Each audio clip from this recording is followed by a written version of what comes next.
et bienvenue à Révéler, le podcast Video Style ici à TVC22. La semaine dernière, vous nous avez entendu parler avec la fondatrice du groupe Les Alliés de l'écosystème Prescott et Russell, Madame Lisa Saint-Aubin. Et aujourd'hui, on va continuer cette conversation pour notre deuxième partie. Donc, rebonjour Lisa, vous êtes toujours avec nous? Ben oui, bonjour. Bonjour. Parfait, Qu'est-ce que parfait. tout le monde va bien? Donc, la semaine dernière, quand on avait parlé, ben, pour nous, c'était tantôt, mais on avait fini notre discussion juste en parlant un petit peu plus des problèmes spécifiques dans notre région. En particulier, on parlait des coupes à blanc. Mais pour ben, maintenant, je veux commencer à parler un petit peu des problèmes, les plus grandes choses qui sont problématiques pour notre région de Prescott et Russell. Et qu'est-ce que vous pensez que les gens dans notre région peuvent faire pour aider à les changer? D'accord. Donc, ce que je vois, tu as absolument raison. C'est pas juste une situation de coupe à blanc dans un endroit spécifique comme dans ma rue chez nous qui a commencé ça pour moi, mais ça se passe partout dans la région. Puis, ce que je vois, c'est que les gens ont peur aussi. Oui, on a un groupe maintenant, ça fait que les gens se sentent plus à l'abri. C'est pas évident, hein? C'est pas évident de parler en public devant tout le monde, même pour moi, parce qu'il y a certainement des jugements qui vont se porter, puis faut être prête à ça. Je veux dire, c'est sûr que si on se met dans le public, ben, il faut être prête à Mhm. avoir des critiques des gens. Mais, et puis, les francophones, surtout, on a toujours été comme genre assez pacifique. Hein, quand Mhm. même, on fait nos petites vies, on dérange pas trop. Peut-être qu'on a des opinions, mais on veut pas trop froisser la chose. C'est juste que on en est rendu là. Mhm. OK, on en est rendu là. Quand ça affecte la santé de tes enfants, du futur de nos enfants, de la qualité de l'eau qu'on a, de la qualité de l'air, de la grande, grande chaleur qu'on va vivre plus tard et qu'on vit déjà les étés qui sont plus chaudes. Euh, Absolument. Quand tu parles de la coupe à blanc puis que ça se passe partout dans la région, ben imagine un endroit qu'on vit, mais sans beaucoup d'arbres. OK? Ceci fait 35 degrés l'été et qu'on n'a plus d'arbres, ben, nos terrains pourraient facilement devenir un peu désertiques, comme ils étaient dans les années 1930 avec la forêt Ouais. La Rose. Donc, si on connaît un peu l'histoire de la forêt La Rose, la raison qu'ils ont planté la forêt La Rose, c'est qu'il y avait un désert, là. Il y avait eu de la déforestation et c'était très sablé, hein, c'était du sable. Et ils ont décidé que, bon, ils n'étaient pas planter des arbres pour Mm. enraciner les choses puis amener un petit peu de. Bon, cela, on est rendu avec la forêt de la Rose, qui est une forêt, mais qui n'est pas une forêt nécessairement très naturelle. Présentement, qu'est-ce qui se passe? C'est que la valeur du bois a augmenté de 3. N'importe qui veut bâtir présentement le sait. Les gens restent à la maison, donc ils font beaucoup, beaucoup de plus de rénovation. Mhm. Les prix des maisons ont monté comme fou, ce qui fait que puis une raison que les prix des maisons ont augmenté autant, c'est que les gens des villes qui peuvent maintenant travailler de la maison veulent venir en campagne, vivre une vie comme nous, on a toujours vécu. Ouais, on le voit partout. C'est On le correct. voit à Clarence Rockland, on le voit à Bourgette où vous avez vécu quand vous étiez jeune. Ouais, absolument. Les Exactement. gens veulent déménager. Ça va être intéressant de voir ce qui se passe dans 2, 3 ans quand peut-être la culture change encore une fois et que les gens commencent à Mais retravailler au bureau. Qu'est-ce qui va se passer là? Ça va être intéressant. si ça arrive, parce qu'on ne le sait pas quels effets vont durer. Bon. Ça, c'est Mhm. un bon effet sur le climat, c'est que les gens ne voyagent moins. Hein? Ils voyagent parce qu'ils travaillent de la maison. Ça, c'est pas méchant pour le climat. Sauf que, qu'est-ce qu'on retrouve? C'est que parce que les gens veulent partir de leur maison en ville, Toronto, Montréal, Ottawa, puis veulent acheter en Mhm. campagne, ben, il n'y a rien d'achetable ici. Hein, les maisons, on paye 100 000 de plus cher. Puis là, ça veut dire que le commun des mortels, comme toi et moi, ben, si tu louais une maison, puis que la personne qui te louait la place a décidé de vendre parce qu'il va se faire un gros profit, mais toi, Mhm. tu te retrouves sans place à rester. Puis on a un shortage hein, de maisons. Ce qui fait que les développeurs veulent rentrer ici, hein, et Mhm. les municipalités, ils s'en rendent compte. Ils sont pas fous. Ils se disent, ben, le plus de monde qu'il y a à Plantagenet, le plus de monde qui va emmener des sous pour payer des taxes, puis on Exactement. va avoir plus de services. Puis bon, ça a l'air vraiment cool. Ça a l'air super cool. Ça l'est cool jusqu'à un certain point. Mais ce qui arrive, c'est que si on le fait trop rapidement, sans vraiment planifier comme il faut, ben là, on fait du coupe à blanc pour faire de la place pour les développements. On prend des décisions. Des fois, on n'embarque pas le public, on n'est pas transparent avec le public. C'est le développement économique à tout prix. Et ça va rapidement. On prend des décisions au niveau des United Counties aussi, qui ne sont pas nécessairement... Les maires des United Counties ne vont pas nécessairement même aller voir leur propre conseiller à eux Ouais. pour en discuter. Donc, nous, on a un système politique où on se fie sur nos conseillers pour représenter leur public. Mais les maires, quand ils décident des choses entre eux au niveau du United Counties, vont prendre des décisions sans même nécessairement aller voir leur propre conseiller. Puis un exemple de ça, c'est les mini-maisons dans la Forêt-Larose. Oui, Donc, qu'est-ce que vous en pensez? Je voulais vraiment vous parler de ça parce qu'on voit les mini-maisons, les petites cabanes qui commencent à être construites et franchement, oui, c'est important pour le tourisme et l'économie, on les voit partout. Il y a des petites cabanes comme ça dans Gatineau Park, le parc Gatineau. Donc, oui, ils commencent à être construits dans la Forêt-Larose. Qu'est-ce que vous en pensez de ça? ben, ben, je pense que c'est pas ça. OK, si tu veux pas savoir mon opinion, là, moi, j'ai demeuré devant la Forêt-Larose longtemps. Je suis très, très consciente de comment, comme je sais que, bon, j'ai parlé avec Louis Prévost, qui est le gars qui est l'urbaniste pour la région au complet de Prescott Russell. On en a jasé un petit peu. Donc, ce qui Oui. est arrivé, c'est qu'ils ont pris une décision au niveau là, des maires. Il y a eu un entrepreneur qui a approché Louis Prévost avec ça, l'idée de mettre de faire un projet pilote, puis de mettre 6 mini-maisons.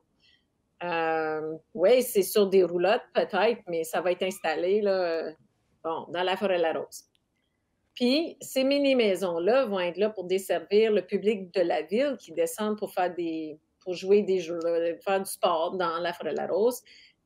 Puis bon, si le tout va bien, l'idée, c'est d'en mettre partout dans la Forêt-Larose. Puis là, bon, ça va devenir une genre d'économie. Hein? Ça va Est-ce être que une vous avez business. entendu combien ils vont essayer de mettre dans la Forêt-Larose si tout se passe bien? Aucune idée. Puis ça non plus, Non. c'est pas transparent. Ils savent peut-être pas eux-mêmes. OK? Donc, mon problème avec ça, prime abord, c'est bon, on me dit, parce que c'était pas, ils n'ont pas consulté le public, ils n'ont pas consulté leur propre conseiller, ils n'ont pas fait d'études environnementales, il n'y a eu aucune évaluation de ce que c'était pour être l'impact sur l'environnement. Louis Prévost me dit que, bon, on pense que ça n'aura pas beaucoup d'effet parce qu'on va être dans les, comme, dans dans les, dans le périmètre. On me dit D'accord, ouais. que ces maisons-là vont être installées dans le périmètre de la forêt.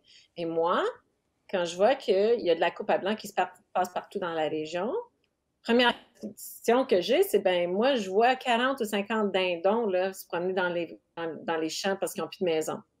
Ouais. Je me dis, écoute, s'il y a de la faune, puis il y en a dans la Forêt-Larose, ben ils seront certainement pas là parce qu'il y a trop de monde déjà. Puis Louis m'a dit il m'a donné des chiffres à peu près là, de combien de personnes avaient visité la Forêt-Larose cette année. Puis on est entre 75 000 et 100 000 personnes dans un an qui ont visité, qui est le triple du nombre de personnes à cause de... Donc, on a besoin d'attirer encore plus de gens dans notre forêt, qui est la seule forêt publique qu'on a.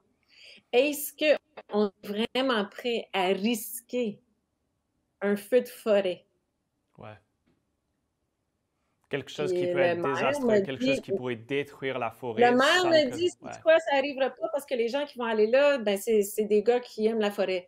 Mais il n'y a aucune garantie de ça, que quelqu'un ne va pas aller dans une mini-maison puis mettre... Tu sais, c'est juste... J'ai une tante en Colombie-Britannique qui a vécu une feu de forêt dans le temps des années 80 quand il y a eu des feux de forêt. Et ça a dévasté une énorme partie de la région, de la forêt là-bas. Elle a perdu sa maison. 280 quelques maisons ont été brûlées.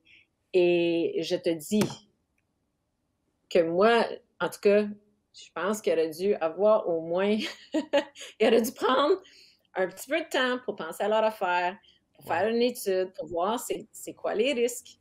Quels sont les risques? C'est juste ça que je veux dire. Okay? Ça ne veut pas dire qu'on ne devrait pas le faire, mais je dis, on aurait peut-être dû prendre le temps de retourner dans nos conseils, d'avoir une conversation, d'avoir une étude, pour voir c'est quoi l'impact qu'on est en train d'avoir. C'est-tu vraiment ça qu'on a besoin pour payer pour ce qu'on fait à la Forêt de la Rose?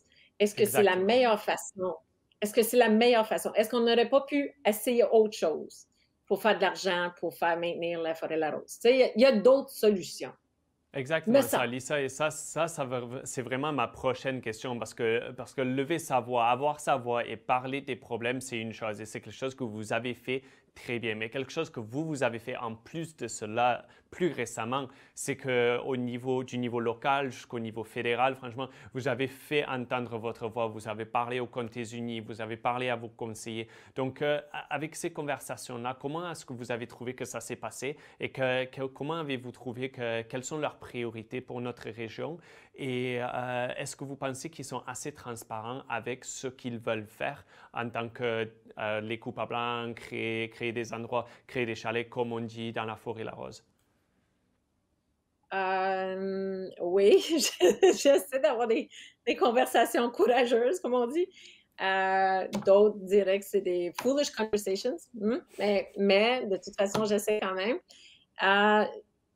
Je ne pense pas qu'il y a la volonté politique autant qu'on le voudrait présentement face à ça, pour être honnête. Mais je pense qu'il y a des personnes qui surgissent de ça, qui commencent à... Parce que ça prend du courage, hein, comme politicien, de faire ça, de dire, écoute, j'ai pas toutes les réponses, mais je suis ouvert à une conversation. Ça prend du courage. Et moi, je vais encourager. J'ai déjà une conversation de bouquet avec la candidate nommée au niveau de la province NDP, qui s'en vient, là. Mon Dieu. My memory fails me, but it'll come back. Oui, je ne me souviens pas du nom, mais il y a une conversation, il y a une présentation à propos de cela vendredi soir, je pense. Ça va être, ce sera, je me souviens, non, je pense que ça va être un dimanche, mais il faudrait que je regarde. Mais ça s'en vient et ce que j'essaie de faire, c'est d'équilibrer le négatif avec le positif. Hein? Donc, j'ai eu des excellentes conversations avec des fermiers qui étaient genre conventionnels, qui sont devenus organiques. Ça m'intéresse. J'ai eu énormément de conversations avec des gens en arrière qui m'ont parlé de leurs inquiétudes. Que ce soit des gens qui sont des politiciens qui ne sont pas là encore parce que les autres, leur tête, c'est comme, ben là, ça va faire des emplois, ça va faire des endroits pour les gens pour vivre. Ils ont leurs propres inquiétudes. Mais on a du chemin à faire. Puis on est en train de travailler. Ce que j'essaie de faire avec les politiciens, c'est de faire réaliser qu'on a une responsabilité.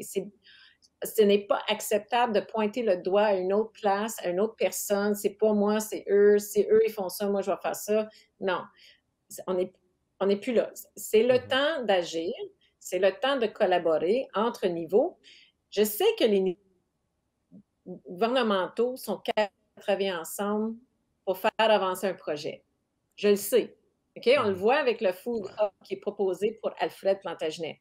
Pour le Food Hub proposé à Plantagenet-Alfred, il y a tous les niveaux de gouvernement qui sont impliqués là-dedans.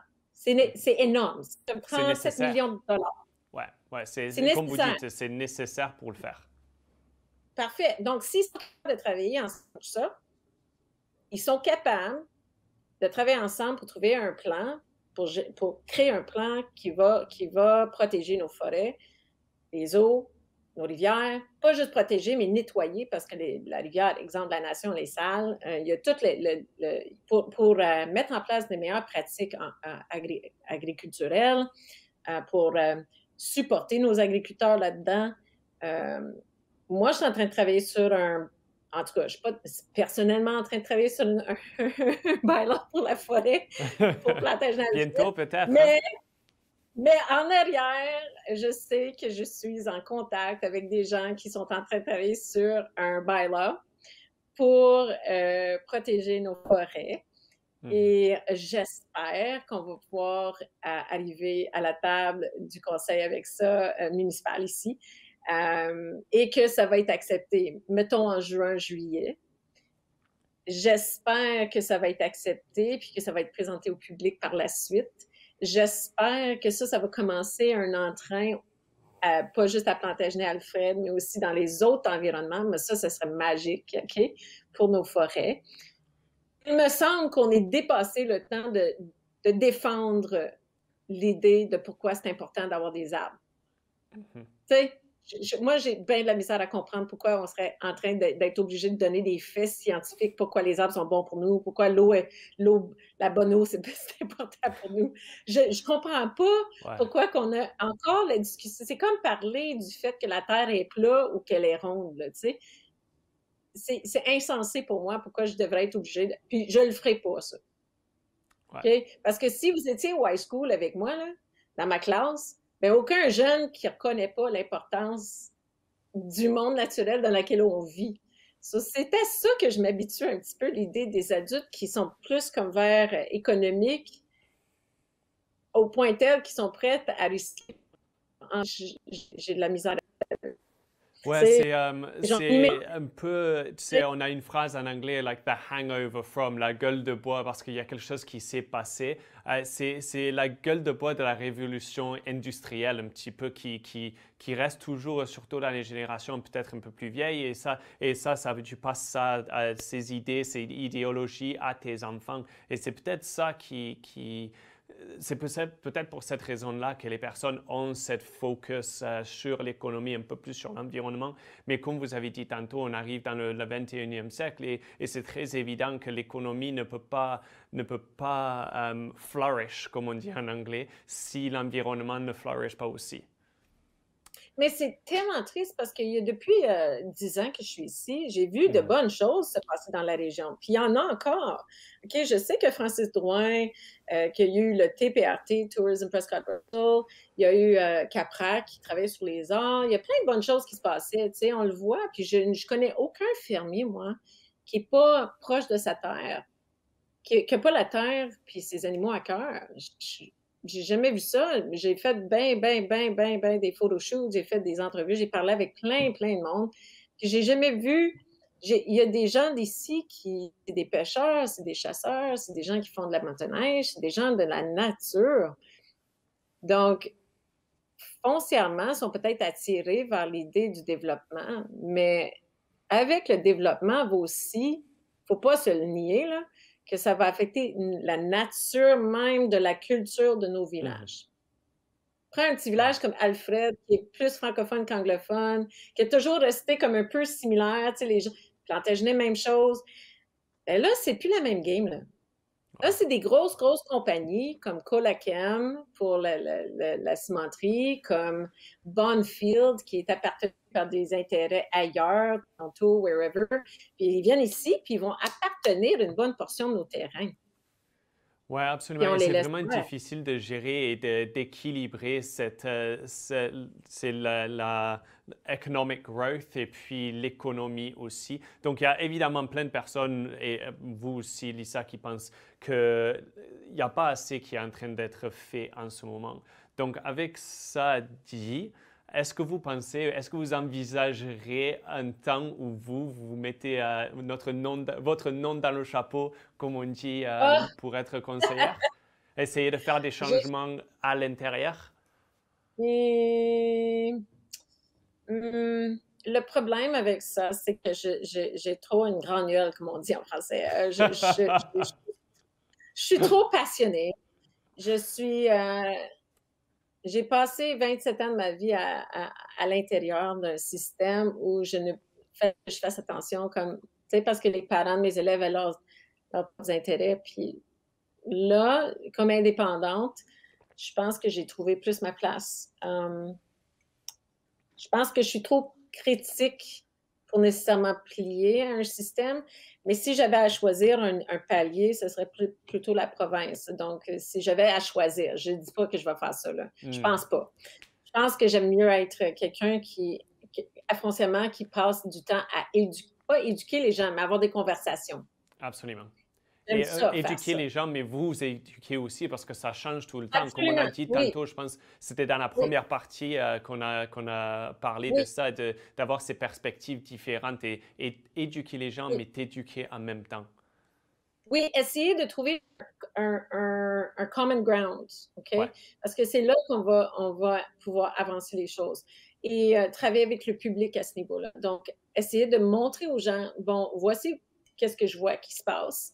Qu'est-ce que toi, tu vis? Comment est-ce qu'on peut essayer de travailler sur quelque chose qui va protéger l'ensemble de notre futur, comme de nos enfants, l'environnement pour nos enfants? Ça, c'est un point qu'on a tous en commun, je pense. Mhm. Donc, d'apprendre beaucoup, parce que mon Dieu, j'en ai à apprendre. J'apprends sur la politique, j'apprends sur les dossiers, j'apprends sur l'environnement. En tout cas, j'apprends beaucoup. Et Lisa, vu comme c'est le jour de cet enregistrement, malheureusement, parce que c'est la deuxième partie, c'est la semaine d'après maintenant que les gens vont être en train d'écouter cela. Mais le jour de l'enregistrement, c'est la journée de la Terre qu'on en a dit tantôt dans la première partie de cet épisode. Donc, je voulais juste terminer notre conversation en vous demandant ce que vous êtes en train de faire, ce que votre groupe est en train de faire pour la journée de la Terre et aussi en général ce que les gens de la communauté peuvent faire si, en écoutant cette entrevue, ce podcast, ils se décident, d'accord, je veux faire plus pour notre écosystème, pour notre environnement ici dans Prescott et Russell. Comment peuvent-ils vous rejoindre et qu'est-ce que vous pensez qu'ils peuvent faire? Quelles sont les choses qu'ils peuvent faire facilement chez eux pour vraiment avoir une petite contribution? C'est certain que tout le monde a la responsabilité de le faire. Puis si vous avez intérêt, participez à la conversation. Donc, ajoutez votre nom au groupe. On vous invite, n'importe qui a une question à poser, qui veulent organiser une activité. Moi, je vais faire de la promotion de ça. C'est sûr que dans les prochaines semaines, on va écrire des lettres. Donc, on a intérêt, moi et d'autres personnes, à écrire une lettre à nos politiciens. Justin Trudeau, Francis Drouin. Je vous encourage à pousser et à demander de vos politiciens qu'ils vous représentent mieux au niveau de notre écosystème. C'est comme, est-ce que c'est important pour toi? OK? Est-ce que c'est important pour toi? Ben, il faut le dire. On est rendu là. Je vais écouter, à tous les dimanches, on a des conversations là-dessus. Donc, participez, partagez. On va commencer la conversation, les conversations qui sont difficiles. Et après ça, oui, je vais faire des événements aussi. Il y en a qui s'en viennent. Mais vraiment, moi, je vais faire ma part, mais seule, ben, je suis juste moi. Mais ensemble, tout le monde, si on peut faire un peu de chemin là-dessus, quand les élections vont venir, Mhm. OK, pensez pas à un buck of beer, là. OK, c'est ça avec Doug Ford, là. C'est beaucoup plus important que, tu sais, un buck of beer. Si tu es un Absolument. conservateur, mettons, tu es conservateur au bout, puis moi, je ne le suis pas, mettez pas un X sur Lisa Saint-Aubin juste parce que moi, je suis, bon, un genre NDP socialiste, là. Dis-toi que les arbres, la chasse, la pêche, le terrain naturel dans lequel tu vis, ça, c'est important pour toi, c'est important pour moi. Si tu es un agriculteur, ça, c'est important pour toi, puis c'est important pour moi. C'est là que je veux qu'on se rencontre dans nos conversations. Puis il faut élire des gens. C'est important, c'est archi important d'élire des gens qui comprennent ça. En tout cas, c'est ce que je pense. Bah, Lisa, ben, c'est exactement pour ça qu'on vous a invité aujourd'hui, pour savoir ce que vous pensez. Et c'est pareil qu'avec le Buck-a-Bear, c'est que n'importe quelqu'un que promet et fait, il faut que, you have to fulfill that promise, comme on dit en anglais. Yes, Donc, Lisa, je vous we have to remercie hold them beaucoup. accountable. Non, non, Excuse-moi, je finissez, t'ai Lisa, coupé. finissez. Non, je crois qu'on a un devoir de dire, OK, on t'a élu, mais là, il faut faire ce que tu dis que tu voulais faire.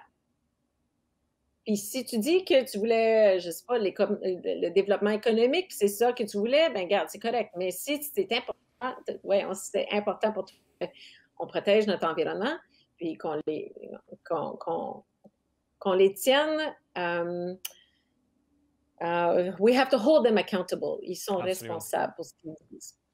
Absolument. Donc, Lisa, je vous remercie beaucoup. Je ne peux pas vous remercier assez de nous avoir joints aujourd'hui pour parler. J'espère que les gens, en écoutant, ils ont appris quelque chose. Ils ont peut-être sparked une inspiration de faire quelque chose avec l'environnement. Comme on a dit tantôt, Lisa Saint-Aubin, c'est la fondatrice du groupe allié de l'écosystème de Prescott et Russell. Vous pouvez aller trouver ça sur Facebook pour joindre la communication, la conversation, pour vraiment avoir un changement dans notre région. Donc, Lisa, encore une fois, je vous remercie beaucoup de nous avoir joints aujourd'hui et on va se parler bientôt, j'espère. Merci à toi de m'avoir invité. C'est vraiment génial. Et merci beaucoup d'avoir Bye. écouté et on vous voit bientôt avec un nouveau sujet sur Uncovered en anglais ou Révélé en français. Merci beaucoup et à bientôt.